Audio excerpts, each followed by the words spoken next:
मैंने अपनी आंखों से 70-100 देखा है। मैंने एक एक 100 को काउंट किया हूं। सरकार को चाहे तो मेरे खिलाफ मुकदमा करना हो कर ले, मैं उस सरकार के मुकदमों से डरने वाला नहीं हूं। चैलेंज करता हूं गवर्नमेंट को, यदि हिम्मत है तो सीसीटीवी की फुटेज जारी कर दो, जारी कर दो सीसीटीवी की फुटेज, संगम नोच की, झूसी की और जहां घटना हुई थी वहां की। है हैसियत सरकार की या मेला अधिकारी की या डीआईजी की। मैंने 70 रजिस्टर्ड 100 देखे हैं मेडिकल कॉलेज में, 2 जगहों पे रखे हुए थे। एक असम का तो काउंट नहीं किया, 69 एसआरएन के जो मेडिकल कॉलेज है उसके मोर्चरी में थे। मैं गवाह हूं, कर दे योगी आदित्यनाथ को मुकदमा मेरे ऊपर करना है तो, डरता नहीं हूं मैं। पहली भगदड़ संगम नोच पे हुई थी, दूसरी भगदड़ जो झूसी में जिसको सरकार एडमिट नहीं कर रही है। सवाल इस बात का है कि यदि सरकार एडमिट नहीं कर रही है, झूसी के जो मेला के डीआईजी हैं वो कह रहे हैं कि मुझे इस घटना का मालूम नहीं है, तो जो वहां मलबा था, चप्पल, स्वेटर, मोजा, शॉल, वो जेसीबी किसने बोला था, वो ट्रैक्टर किसके कहने पे आया था? रोज स्नानार्थियों और श्रद्धालुओं की गिनती कर ले रहे हो, 2 करोड़, 3 करोड़, 7 करोड़, 8 करोड़, 34 करोड़, 32 करोड़। साहब आपसे लाशें नहीं गिनी जा रही है। तमाम सारी बातें हो गई, क्या सोच रहे हैं यहाँ पे? तो अफवाहों का बाजार गर्म है, कोई कुछ कह रहा है, कोई कुछ कह रहा है, क्या चल रहा है, आप क्या चीजें सुन रहे हैं? देखिए, सबसे पहले तो मैं प्रयागराज के रहने वाले हैं। बिल्कुल बिल्कुल, मैं यहीं पे लगभग 25 साल हो गया मैं यहीं पे रह रहा हूँ। और सबसे पहले तो पूरी 4 PM की टीम को और आपको बधाई देता हूँ। मैं देख रहा हूँ कि डे 1 से जिस तरीके से 29 तारीख को जो भगदड़ हुई मौनी अमावस्या के दिन, मैं उसको मौन अमावस्या कहता हूँ, मौनी नहीं। और मैं अपने साथियों से निवेदन करूंगा कि मैं आप सब लोग अपनी अपनी बातें रख लिए, मैं सिर्फ 5 से 6 मिनट आपका लूँगा। आप सभी 4 PM की टीम को बधाई, क्योंकि मैं डे 1 से देख रहा हूँ घटना स्थल के से आप लोग जिस तरीके से इस भगदड़ को कवर कर रहे हैं, लोगों की आवाज़ बन रहे हैं, एक सशक्त आवाज़ बन रहे हैं, उसके लिए आप बधाई के पात्र हैं। दूसरी बात, मैं कोई बात कहने से पहले इस भगदड़ में जितने लोगों की जान गई, उन लोगों के उनको श्रद्धांजलि अर्पित करते हुए, उनके परिजनों को उनको दुख सहने की ये शक्ति मिल सके, यह प्रार्थना करते हुए मैं अपनी बात को रखना चाहूँगा। मैं खुद गवाह हूँ। उस पूरे दिन, भगदड़ के दिन 8:30 बजे मेरे घर से फ़ोन आता है कि मेरे गांव की 2 महिलाएं अपने परिजनों के साथ स्नान करने आई थी और वो मिल नहीं रही हैं, खो गई हैं। मेरा भी मैं एक इंसान हूँ, मेरा भी एक दिल है।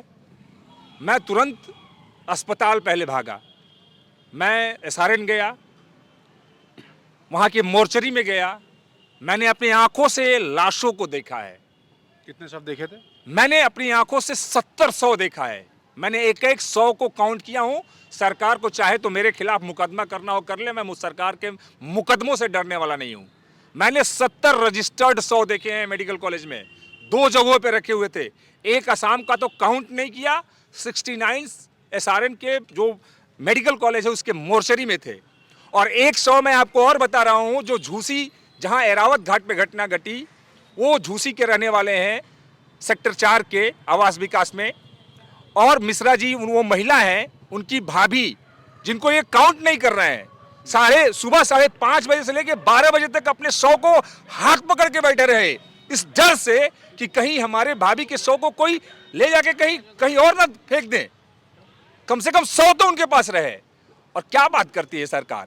सरकार अपनी इमेज बिल्डिंग करने के लिए जो पहले दिन जो आंकड़ा दिया है ना, वो आंकड़ा वो है जो फर्स्ट डे लोगों ने बॉडी को रिसीव किया है। 30 लोगों ने बॉडी को रिसीव किया, वही आंकड़ा सरकार ने दे दिया। बाकी उसी मोर्चरी में बाकी लाशें थी। मैं गवाह हूं, कर दे योगी आदित्यनाथ को मुकदमा मेरे ऊपर करना है तो, डरता नहीं हूं मैं। आपने 70 शव अपनी आंखों से मोर्चरी 69 मोर्चरी में देखा, नंबरिंग 69 देखा मैंने। हाँ। एक 100 जो एसआरएन के मेडिकल कॉलेज में आसाम का शव था, उसको वहीं से भेज दिया, उसकी कोई नंबरिंग नहीं। अलावा 30 रिसीव कराए गए हैं, 31st डे रिसीव हुआ, मतलब टोटल 100। अब ये आंकड़ा तो सरकार छिपा रही है, तमाम तरह की चर्चाएं हैं।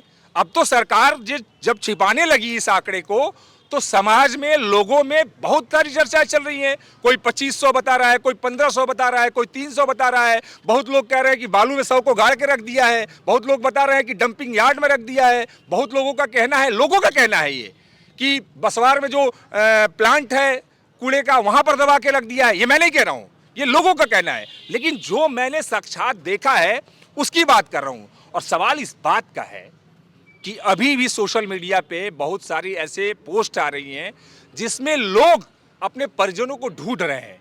कई जगहों पे यहाँ जो पार्किंग स्थल है वहां पर कर्नाटक की गाड़ी, गोरखपुर की गाड़ी, यूपी 53 लवारिश है, अभी तक कोई लेने नहीं आया है। कहां गए वो लोग? सवाल इस बात का है। मैं सरकार से पूछना चाहता हूं, अरे ठीक है घटना हुई, उसको एडमिट करो, लेकिन कम से कम 100 तो दे दो यार। ये जो 30 है लोगों में, जो एक हफ्ते से अपने लोगों को ढूंढ रहे हैं, खोज रहे हैं, उनके लोग नहीं मिल रहे हैं, वो तो यदि नहीं मिले अगले कुछ महीने तक, कुछ सालों तक, तो इसी टीस में रहेंगे कि मेरे माँ बाप, भाई बहन कुंभ गए थे नहाने, स्नान करने, श्रद्धालु बनकर, और वो अभी तक नहीं लौटे, वो जिंदा है या मर गए। ये टीस जिंदगी भर रहेगी। अरे दे दो ना यदि है तो। और सवाल इस बात का है कि भगदड़ हुई, भगदड़ जिस दिन हुई थी वो 3 भगदड़ हुई थी। कहाँ पे? पहली भगदड़ संगम नोच पे हुई थी, दूसरी भगदड़ जो झूसी में, जिसको सरकार एडमिट नहीं कर रही है। सवाल इस बात का है कि यदि सरकार एडमिट नहीं कर रही है, झूसी के जो मेला के डीआईजी हैं वो कह रहे हैं कि मुझे इस घटना का मालूम नहीं है, तो जो वहां मलबा था, चप्पल, स्वेटर, मोजा, शॉल, वो जेसीबी किसने बोला था? वो ट्रैक्टर किसके कहने पे आया था? कौन है वो आदमी जिसने कहा कि जेसीबी से मलबा हटाओ? नहीं मालूम था तो कैसे चला गया वहां पे मलबा हटाने के लिए मेले से? वो मलबा कैसा था, किस तरह का मलबा था? मुझे लोगों ने बताया वहां की घटना। एक जिम्मेदार इंटेलिजेंस के आदमी ने मुझे बताया कि वहां पर घटना हुई और 25 लोगों की जान गई है। क्या बात करते हैं आप? किस तरह की ये मानवता है कि नहीं है? आप इतना बड़ा आयोजन कर रहे हो, आप रोज स्नानार्थियों और श्रद्धालुओं की गिनती कर ले रहे हो, 2 करोड़, 3 करोड़, 7 करोड़, 8 करोड़, 34 करोड़, 32 करोड़। साहब आपसे लाशें नहीं गिनी जा रही हैं और एक थ्योरी चला रहे हो कि एटीएस जांच कर रही है, फलाना जांच कर रहा है, उसमें कुछ लोग हैं। तो जांच करो ना यार, कोई दिक्कत नहीं है, जांच करो और जो दोषी है उनको दो सजा। लेकिन सवाल इस बात का है कि जो कैमरे लगे थे डिजिटल महाकुंभ में, ये डिजिटल महाकुंभ 2200 कैमरे लगे थे, सीसीटीवी कैमरे। हिम्मत है सरकार की, चैलेंज करता हूं गवर्नमेंट को, यदि हिम्मत है तो सीसीटीवी की फुटेज जारी कर दो, जारी कर दो सीसीटीवी की फुटेज, संगम नोच की, झूसी की और जहां घटना हुई थी वहां की। है हैसियत सरकार की या मेला अधिकारी की या डीआईजी की कि वहां की फुटेज को जारी कर सकता है? यदि जारी करना है तो कर दे। और मैं कह रहा हूं, मैं सरकार के साथ हो जाऊंगा कि उस फुटेज में यदि दोषी निकल जाए कि ये षड्यंत्र है, सजा दो, ऐसी सजा दो कि इस तरह के किसी भी तरह का कोई आयोजन हो तो कोई षड्यंत्र न कर पाए। लेकिन क्यों छिपा रहे हो? और ये भगदड़ पूरी तरीके से शासन और प्रशासन जिम्मेदार है।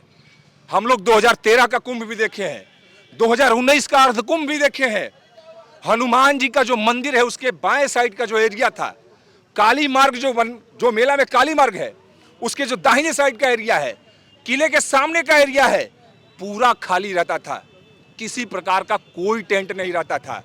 और यहां तक कि मौनी अमावस्या हो या जो भी शाही स्नान हो, जिसको ये लोग नाम बदल दिए हैं और अमृत स्नान कह रहे हैं, शाही स्नान के दिन स्पेशल फोर्स संगम नोच पे लगती थी व्हिसिल लेके और लोगों को खड़ा नहीं होने देती थी। स्नान करो, कपड़ा कहीं और बदलो। ये बता रहे हैं कि वहां लोग सोए थे। अरे कैसे सोए थे? कौन जिम्मेदार अधिकारी है कि वहां पर लोगों को सोने दिया? 5000 लोग वहां संगम नोच पे सो कैसे गए? आप कौन सी ड्यूटी कर रहे थे?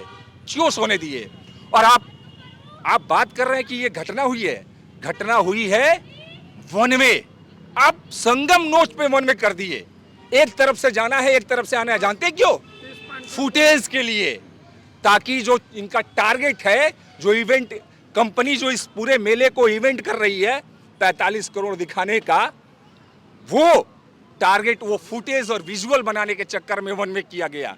इतना बड़ा मेला क्षेत्र है, कभी भी इस तरह की मेला क्षेत्र में 1954 में घटना घटी थी जब नेहरू जी प्रधानमंत्री थे, और उस समय सरकार ने तुरंत सदन में बहस भी कराया था, आंकड़ा जारी किया था और सारे वीआईपीओ की एंट्री को रोक दिया गया था। नेहरू जी का स्टेटमेंट था।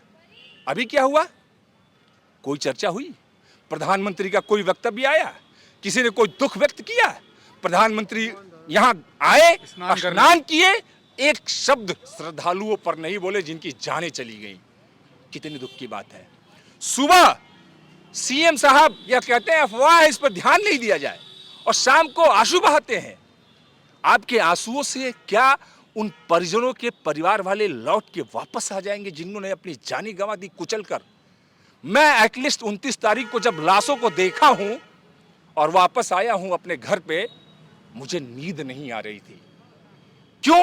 क्योंकि जब भी आंखें बंद कर रहा था ना, उन लाशों का चेहरा नजर आ रहा था, काफी गुब्बार था, दर्द थी, पीड़ा थी। और उसमें दुर्भाग्य इस बात का है कि 98% गरीब लोग, जो दलित, शोषित, वंचित तबके के लोग हैं, उनकी जानें गई। जो इस धर्म में आस्था रखते हैं, विश्वास रखते हैं हमारे सनातन धर्म में, उनकी जानें गई। आपने एक नैरेटिव क्रिएट कर दिया 144 साल का, 144 साल का नैरेटिव क्रिएट किया और इतना प्रचार प्रसार किया। आप पहली बार सरकार न्योता भेज रही थी कुंभ का। मैंने कभी इतिहास में कुंभ के हर्षवर्धन के समय से हम लोग कुंभ के इतिहास को पढ़े हैं, कभी कुंभ के लिए निमंत्रण नहीं दिया जाता था। इस सरकार ने बेकायदे निमंत्रण बांटे। क्या प्रबंध था? मैं तो पूछता हूं। अच्छा, एक सवाल है, यहाँ पर आपने काउंट 70 अपनी आंखों से देखा, एक आपने आसाम के भी व्यक्ति को बताया, एक शव जो हैंडओवर कर दिया गया। इसके अलावा आप कह रहे हैं कि 30 शव हैंडओवर किए गए हैं। काउंट क्या 100 था या 100 से ज़्यादा था या 70 था? देखिए फैक्चुअल जो है, क्योंकि तमाम लोग अभी कमेंट करना चालू कर देंगे। देखिए फैक्चुअल जो है, जो मैंने देखा वो मैंने आपको पहले बता दिया। अब तो लोग जो है नैरेटिव तमाम, जैसे सरकार अपनी इमेज को बचाने के लिए, अपनी इमेज बिल्डिंग को, इस घटना को दबाने की कोशिश की। मेन स्ट्रीम मीडिया भी इसको सरकार के सहयोग साथ में खड़ी थी, लेकिन अब पब्लिक है, उसको चर्चा से तो रोक नहीं सकते हैं। संसद में खड़गे जी ने बोला कि 1000 लोगों की जान चली गई। तमाम नेताओं ने तमाम तरह की बातें की हैं, तो हम किसी को रोक थोड़े सकते हैं। इसी इलाहाबाद में जब आप गलियों में घूमेंगे, मोहल्लों में जाएंगे, एलनगंज में जाएंगे, छोटा बगाड़ा में जाएंगे और लोगों से जब चर्चा करेंगे, तो तमाम तरह के लोगों में बातें हैं, डर है, दहशत है। लोग कह रहे हैं कि बहुत जाने गई हैं, लेकिन मैं भाई उनकी बातों को तो नहीं कह सकता हूं। मैंने जो फैक्ट देखा है मैं उस पर बात कर सकता हूं। मैंने 69 लाश नंबरिंग की एसआरएन की मोर्चरी में देखी है। एक असम के लोग जो वहां से रिलीफ हो गए, और दूसरा जो झूसी में ही जिनकी भाभी डेथ हुई थी, जो अपना हाथ पकड़ के बैठे थे, वो आवास विकास कॉलोनी झूसी, जिनका अभी डाटा में एंट्री तक नहीं है। उनको मान ही नहीं रहे कि भक्तरण में उनकी जान गई है। जरा सोचिए उनका गुनाह क्या है। झूसी वाले घटना को गवर्नमेंट और मेला अधिकारी डीआईजी एडमिट नहीं कर रहे हैं। उनसे किसी ने पूछने की कोशिश की कि भाई यदि ये घटना हुई नहीं थी तो वहां जो जेसीबी गया था, जो ट्रैक्टर टाली से मलबे हटाए जा रहे थे, वो किसके आदेश पे हटाए जा रहे थे? कौन इलीगल आदमी जाके वहां मलबा हटा रहा है? सरकार को ईमानदारी से एडमिट करना चाहिए था। जो छीछालेदर सरकार की हो रही है ना 4 गुना, वो इसलिए हो रही है क्योंकि वो घटना को छिपाना चाह रही थी। यदि वास्तव में सरकार एडमिट कर लेती सच्चाई इस घटना को, तो शायद उतना छीछालेदर न होता जितना कि हो रहा है। अगर कोई प्रॉब्लम क्रिएट, सवाल इस बात का है कि आप आयोजन किए, इतना बड़ा आयोजन किए, इतने लोग आए, आपके सीसीटीवी और सर्विलांस आपके लोग स्नानार्थियों की संख्या गिन ले रहे हैं, लेकिन मृतकों की संख्या अभी तक गिन नहीं पा रहे हैं। ये दुर्भाग्यपूर्ण है। ये तमाम सवाल हैं, आप देख रहे हैं। हम युवाओं से बात कर रहे थे और काफ़ी सारी ऐसी बातें हमें पता चलती यहाँ पर, जो यहाँ पर पूरे प्रयागराज में चर्चा का विषय बनी हुई है। कोई कह रहा है कि बालू में शव दबा दिए गए, कहीं से बातें आती हैं कि कूड़े में शव दबाए गए, कोई कहता है कि हज़ारों की संख्या में मृत्यु हुई है, लेकिन सरकारी आंकड़े अभी तक के 30 हैं और 4 PM न्यूज़ नेटवर्क का कैमरा रिकॉर्ड करता है 67। क्या कुछ है ये तो आने वाले समय में ही पता चलेगा, भविष्य के गर्भ पे छिपा हुआ है।